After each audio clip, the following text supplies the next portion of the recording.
Hey, Magic Man here, and today I've got a game in my Tier 8 Benson. This is a Tier 10 match. However, there are only, I think, 3 Tier 10s in here. Yeah, looks like there's one battleship on each team and 2 cruisers. So it's mostly, from the looks of it, Tier 8s with a couple of Tier 9s scattered in there and a couple of Tier 10s. Now, this is on probably one of my least favorite maps. Okinawa is just way too much open space, especially if you're playing a cruiser. But luckily, I'm in my Benson. Now, I'm not quite sure what builds people seem to be running these days on their destroyer. I typically still go with the preventive maintenance skill.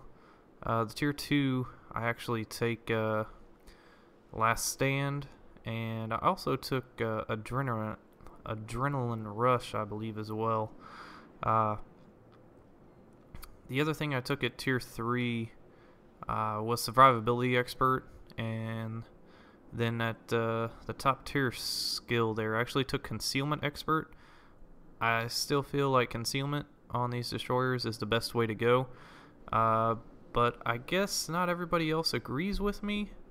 So far from what I've seen, I played, I don't know, maybe 6 or 7 games in this ship this particular night, and in each one of them, I had the lowest detectability out of all of the destroyers I ran up against, even against Fletchers and other Bensons. You know, it was just really weird, but that actually didn't help me very much because in a lot of those matches, for whatever reason, there just seemed to be a carrier in every game. And I mean, I can understand the appeal of the American carriers, but honestly, a strike package is definitely outclassed by the Japanese of an equal tier. So that's kind of what I got saddled with in a lot of those games, and I lost a lot of those games. Usually in the first couple of minutes, just due to the fact that the enemy carrier would fly fighters over me, and then the enemy team would just push up and I would get focused down and die. And that seemed to be the way that this whole night went up until this game, where I actually had a carrier that it looks like he went air superiority spec, so he was actually able to protect me with his fighters. So I captured the B point there. It is still being contested. It looks like one of the enemy destroyers is in that cap. I'm not too particularly interested in hanging around and trying to fight him. I want to get over to the C cap and cap it. I felt like my team could probably hold down the B cap. And it looks like the enemy destroyer has fleed the area anyhow, so it's all good. Anyhow, I'm getting into the C cap here, and it doesn't look like anybody happens to be around, so I'm going to go ahead and take this opportunity to start firing on this battleship. Now, if I'd have been paying attention, I would have noticed that the cap stopped counting up here, and I get detected right here, so I should know that there's something up, and that's when I spot the Fletcher. This guy, had I not been shooting, I would have actually spotted him first, and so far it looks like they're having a hard time landing shots on me. The Benson is an incredibly maneuverable ship, even with the B hull. If you pick up the C hull, which you actually lose a turret on, but you get better AA, and you also get better rudder shift. The rudder shift, I think, shaves off like a second or a second and a half, and it brings your rudder shift down to like 2.5, 2.7 seconds, somewhere in that range. So it makes the Benson even more maneuverable, but I feel like this is pretty acceptable the way it is at, I think it's 4 seconds or 3.5 seconds. So I'm pretty happy with it where it is, and I get to keep that 5th turret.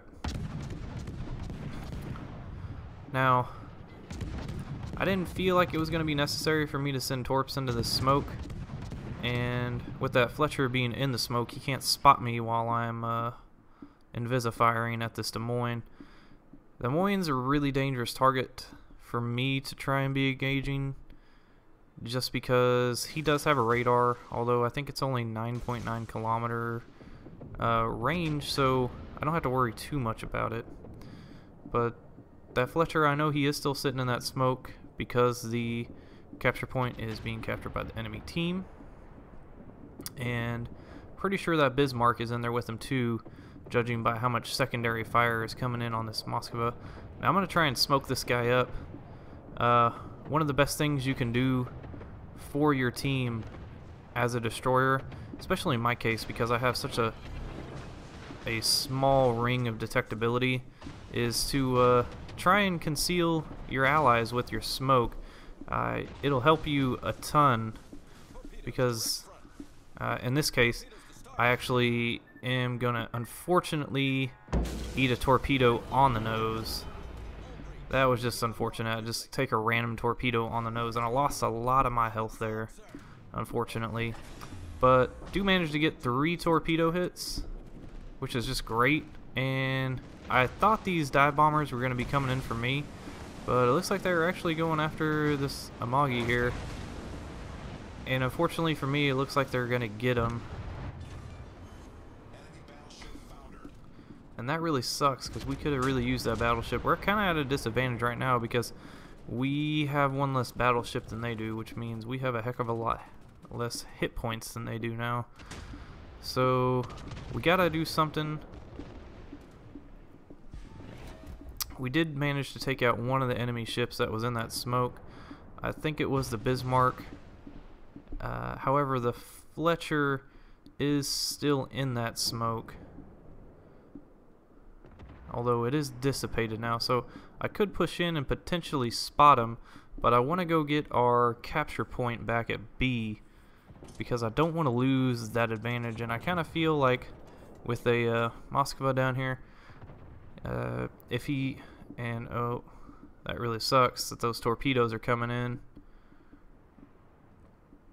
They do actually get a hit on the Missouri, but with the Moskva and the Missouri both being radar ships, I don't really feel like they're in any real danger of being killed by that Fletcher, just because they do have the ability to spot him in the open or in a smoke. And there's the enemy Benson. So I've seen 2 ships kind of fall into the smoke here. I'm going to take this opportunity, because it doesn't look like they're in any big hurry to go anywhere, to send some torpedoes into that smoke and see if I can get some hits. And there is the enemy Fletcher. It looks like somebody is using the radar because he did in fact pop his smoke. And yeah, he's going to get moving. Actually land 1 hit on him. See if we can get another one. And no. Somebody else gets the kill. That's unfortunate. But that's alright though. We got rid of 1 very dangerous enemy destroyer. And unfortunately for us, that Des Moines is just demolishing this Missouri. It's really sad to see this happening. And oh crap, here come the torpedoes. I'm guessing that Fletcher was running the adrenaline rush perk as well, because it seemed like those torpedoes were coming in at a very frequent rate. And we actually land a torpedo on that Benson in that smoke over there and get a devastating strike. And this is a dangerous position for me because I am plane spotted, and that Des Moines is right there. It looks like he is changing his fire, but luckily for me, I drop off my detection there. And it looks like possibly those dive bombers are coming back to get me. But as soon as he saw me pop my smoke, it looks like he turned him off to go get that cruiser, which is unfortunate, honestly, because I really need those guys to stay alive. I'm just trying to push this smoke screen as far as I can before the time runs out. I'm trying to give some room for that cruiser behind me to sail up into this smoke and sit in it. I'd really like it if he would not die. And that's what I've tried to do this whole game. I'm not really playing for kills or damage, and that's usually how I play my Benson. I'm just playing, and crap. He unfortunately gets taken out by the Des Moines. That was one reason I wanted the Moskva to stay alive, was to take out that cruiser. But unfortunately, he bites the dust. We still have a ship advantage, which is great. I don't know how long that's going to last. A lot of ships are quite far back, but so is the enemy ships. As you can see there's, you know, huge distance in between both ships, and a lot of the enemy ships are actually unspotted right now. There's only one actually showing up on the map. And at this point in the game, I've actually only done 60,000 points of damage, but like I said, I'm sort of playing more for the win than for damage itself.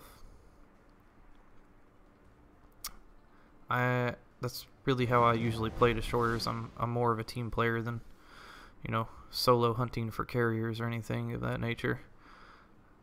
Now, I'm kind of hesitant to open fire. I like to start pouring in some fire on that Des Moines, but until the other enemy cruiser gets spotted, I'm kind of hesitant to do that, because I don't want him popping up within spotting range of me when I'm opening fire on that Des Moines, because that could be a very bad recipe for me. The Des Moines is really good at killing destroyers, but at longer ranges it kind of struggles. But if he turns in, it's going to be pretty hard for me. So it looks like the other enemy cruiser is sitting in smoke.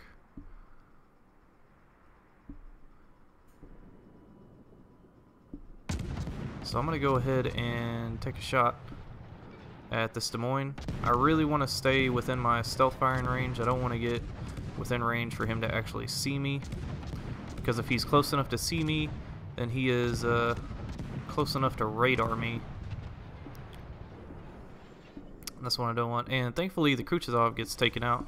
That was really what the cruiser I was worried about, because the Kuchazov is very dangerous to destroyers at pretty much all ranges because of its guns. They have a lot of velocity on those shells, and they get there very quickly. Whereas the Des Moines really struggles at range because it has, I guess you could call them rainbow arcs on its shells. They take quite a while to get to the target. And at this point, I'm pretty sure that our battleship over there can take care of that Des Moines. And I'm going to start blazing away on this carrier. And when I was playing this game, I guess there's not really much reason for it in this particular game, but I was very frustrated with all of the enemy carrier drivers that I had come up against this particular night, so I kind of felt like I needed to get some revenge on a carrier player.